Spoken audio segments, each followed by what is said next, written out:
काय काय जेवलासा ना सगळी? तांबडा पांढरा आवडतो का नाही? मला तर एवढा आवडतोय.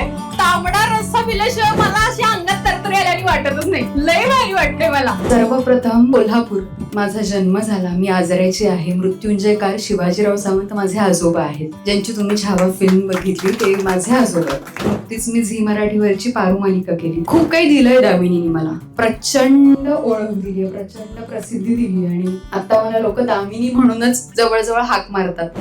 सगळ्यात आधी खूप सुंदर दिसतात सगळ्या आणि तुम्ही सगळ्या माझ्यापेक्षा खूप मोठ्या आहात. सो सप्रेम नमस्कार तुम्हा सगळ्यांना. हॅलो. आणि महिला दिन आहे, त्यासाठी तुम्हा सर्वांना महिला दिनाच्या खूप खूप खूप शुभेच्छा. हसत राहा आणि नेहमी तुम्हाला जे हवं ते करत राहा. आता ही जसं म्हणाली की 10 मिनिटात तुमची सक्सेस स्टोरी सांगायची. मला नाही माहिती अजून माझी स्टोरी सक्सेस आहे की नाही. ते तुम्ही ठरवा किंवा लोक ठरवतील, प्रेक्षक ठरवतील. खरं म्हणायचं तर स्टोरीला अजून पूर्तता मिळाली नाही आहे. ती सुरूच आहे आणि जोपर्यंत माझं काम तुमच्यापर्यंत पोहोचत राहणार, मी पोहोचवत राहणार, तोपर्यंत ती स्टोरी तशीच सुरू राहणार. सर्वप्रथम कोल्हापूर माझा जन्म झाला. मी आजऱ्याची आहे. मृत्युंजयकार शिवाजीराव सावंत माझे आजोबा आहेत, ज्यांची तुम्ही छावा फिल्म बघितली ते माझे आजोबा. सो बाळकडू जे असतं ते घरूनच मिळालं. पण काय करायचंय हे आपल्याला कधीच कॉलेज जीवनात नाही कळत. आपण फक्त एक्सप्लोअर करत असतो किंवा आपण स्वतःला समजवत असतो की आपण कशात प्रावीण्य मिळवू शकतो.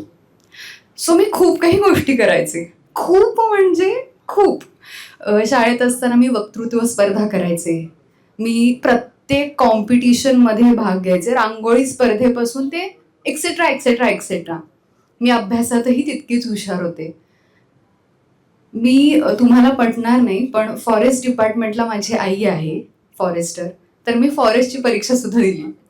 सो मला जे अनुभवता आलं, जे मला ट्राय करता आलं ते मी करत राहिले आणि मी करत राहते. मला नवीन नवीन गोष्टी शिकायला फार आवडतात. आणि असंच कॉलेजमध्ये 11-12ची गोष्ट आहे ही. काय करायचं तर आमच्या क्लासरूममध्ये नोटीस यायच्या की सांस्कृतिक विभागात अशी अशी अशी स्पर्धा आहे, आता यूथ फेस्टिवल आहे, तर काही ऑडिशन्स होणार आहेत, तुम्हाला यायचं असेल तर या. मला थोडं इंटरेस्टिंग वाटलं की आपण पण ॲक्टिंग करू शकतो का. पण मला असं झालं की नाही. मग तेव्हा दीपक विळकर नावाचे सर होते. मी त्यांना जेव्हा पहिल्यांदा बघितलं होतं तेव्हा मला असं वाटलेलं सुबोध भावे, हे सुबोध भावेच आहेत, असं माझा गैरसमज झाला होता. त्यांना बघायला म्हणून मी तिथे गेले आणि ते नृत्य दिग्दर्शक आहेत. सो मी म्हटलं आपण ॲक्टिंग नाही जमणार आपल्याला, आपण किंवा नृत्य परीक्षेत तरी जाऊ, ती तरी ऑडिशन देऊ. मी ऑडिशन दिले, मी फेल झाले. मी आणि माझी मैत्रीण आम्ही दोघी मिळून गेलो होतो, पण नाही झालं काहीच. अमर कुलकर्णी नावाचा एक डिरेक्टर होता तिकडे, जो आता माझा चांगला मित्र आहे. त्यांनी मला येऊन विचारलं, आम्ही एक स्किट करतोय, लघुनाट्य, जे यूथ फेस्टिवलसाठीच होणार होतं, ते 10 मिनिटाचं आहे. त्यांना विश्वसुंदरी नावाचा एक रोल होता त्यामध्ये. आणि मला नाही माहिती मी किती सुंदर आहे, पण त्याला वाटलं की ही विश्वसुंदरी करू शकते. So I am proud. मी म्हटलं हां मी करते, मी लगेच करते. सो मी पटकन हो म्हणाले. मग कॉस्ट्युम, यूथ फेस्टिवल असं असतं ना की तिथे सगळं आपल्या घरून आणायचं असतं, आपलीच बॅट, आपलाच बॉल, आपलंच मैदान, आपण फक्त खेळायचंय. सो मग कपडे वगैरे मी घेऊन गेले दुसऱ्या दिवशी, हे माझे कॉस्ट्युम्स आहेत, किंवा काही नाहीये तर मग मैत्रिणीकडून एखादं अवेलेबल करू आणि मग ते घेऊ.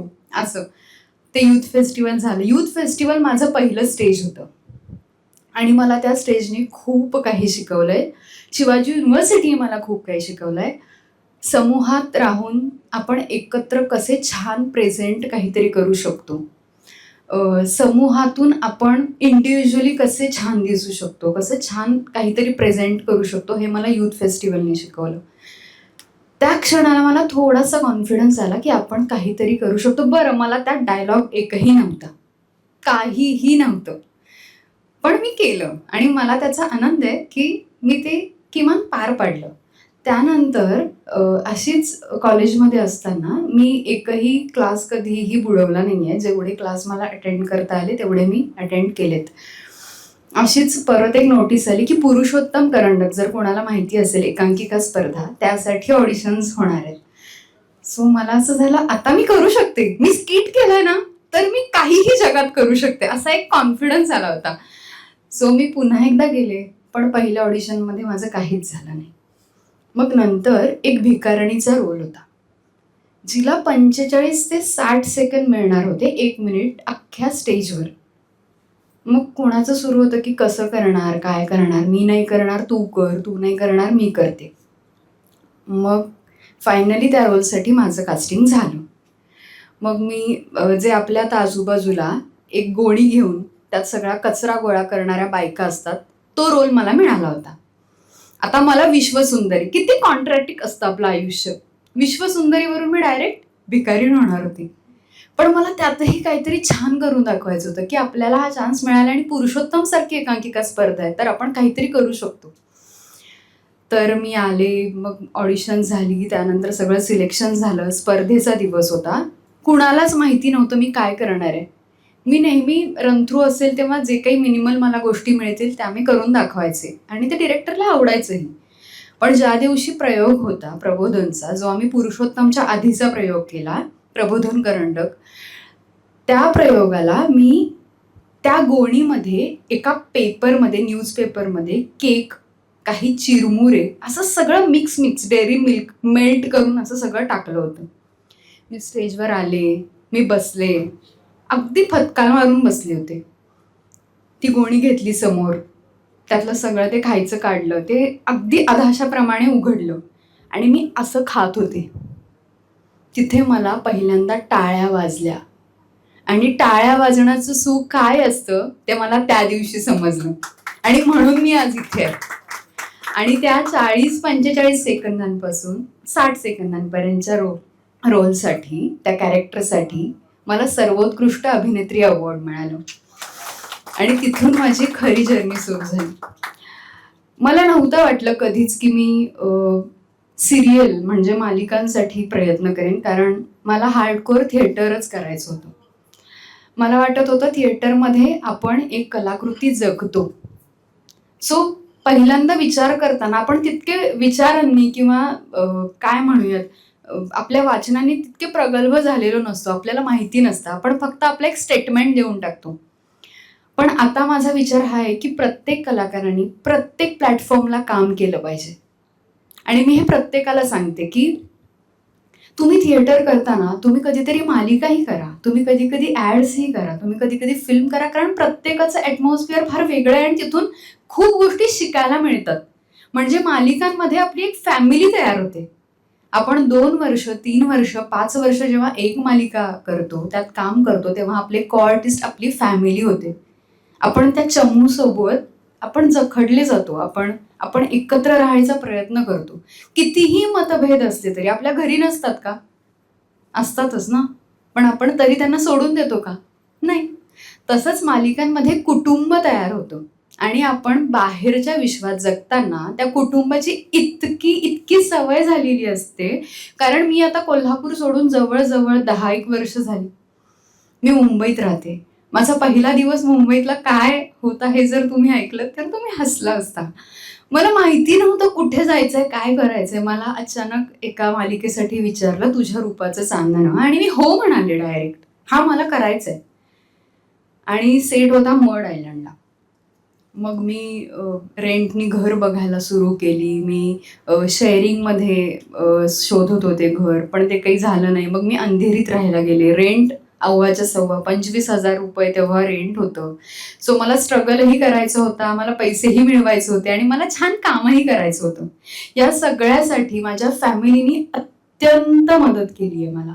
म्हणजे माझे काही मित्र, माझी फॅमिली जर आज नसती तर माझा हा ग्राफ तुम्हाला कधीच बघायला मिळाला नसता. सो या दिवशी स्मार्ट मराठीच्या या प्लॅटफॉर्मवर मी त्या सगळ्यांना खूप खूप खूप थँक्यू म्हणते की तुम्ही आहात म्हणून मी आज जी काही आहे ते आहे.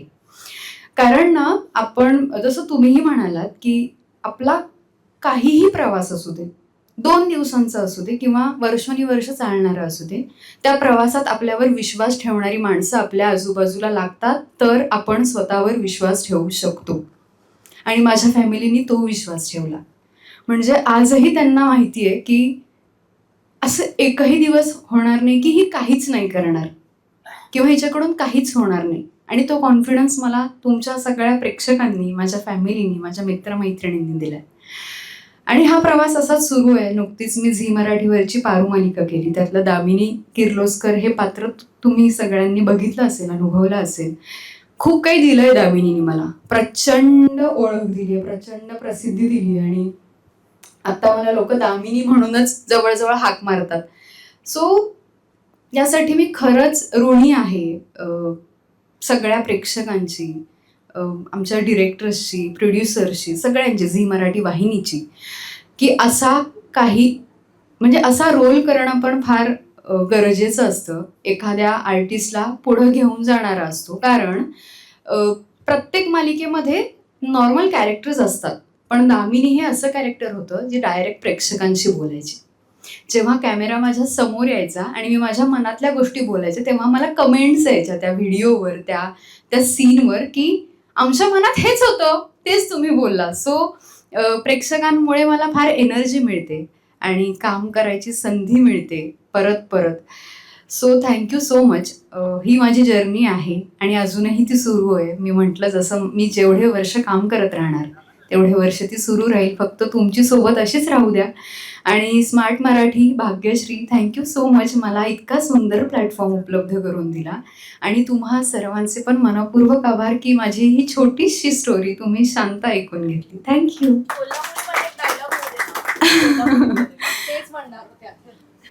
खरं तर माझी बोलीभाषाच कोल्हापुरी आहे.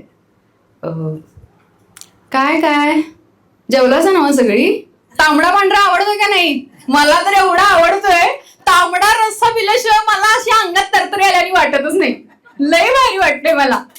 Thank you so much.